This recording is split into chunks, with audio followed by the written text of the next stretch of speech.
रायगडावरील वाघ्या कुत्र्याची समाधी हटवा अशी मागणी माजी खासदार संभाजीराजे छत्रपती यांनी केली। संभाजीराजे छत्रपती यांनी मुख्यमंत्री देवेंद्र फडणवीस यांना पत्र लिहून याबाबतची विनंती केली। वाघ्या कुत्र्याचा शिवकालीन इतिहासात उल्लेख नाही असं संभाजीराजे म्हणाले आहेत। यावेळी त्यांनी आपली भूमिका देखील स्पष्ट केली आहे। हिंदवी स्वराज्याची राजधानी आणि केंद्रीय संरक्षित स्मारक असलेल्या दुर्गराज रायगड येथे श्री छत्रपती शिवाजी महाराजांच्या समाधीलगत कथित वाघ्या कुत्र्याची समाधी म्हणून एक संरचना काही दशकांपूर्वी उभारण्यात आलेली आहे।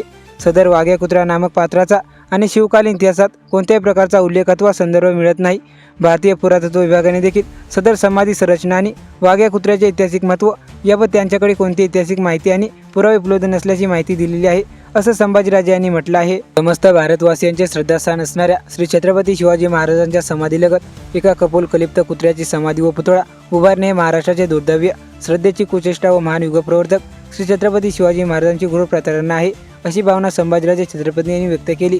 कोणती ऐतिहासिक पार्श्वभूमी व महत्त्व नसलेल्या सदरील वाघ्या कुत्रा समाधी नामक संरचना हे दुर्गराज रायगडावरील अतिक्रमण असून राज्य शासनाच्या धोरणेनुसार दिनांक 31 मे 2025 अखेरपर्यंत सदरील अतिक्रमण श्री छत्रपती शिवाजी महाराजांच्या समाधीस्थळावरून व दुर्गराज रायगडावरून कायमस्वरूपी हटवण्यात यावी अशी विनंती संभाजीराजे छत्रपती यांनी व्यक्त केली। भारतीय पुरातत्व विभागाच्या धोरणानुसार 100 वर्षांहून अधिक पुरातन असलेली संरचना संरक्षित स्मारक म्हणून गणली जाते। त्यामुळे वाघ्या कुत्रा समाधी संरचनेत 100 वर्षे पूर्ण होण्यापूर्वीच विविध कालमर्यादित संरक्षण हटवणे आवश्यक आहे असे देखील संभाजीराजे म्हणाले आहेत।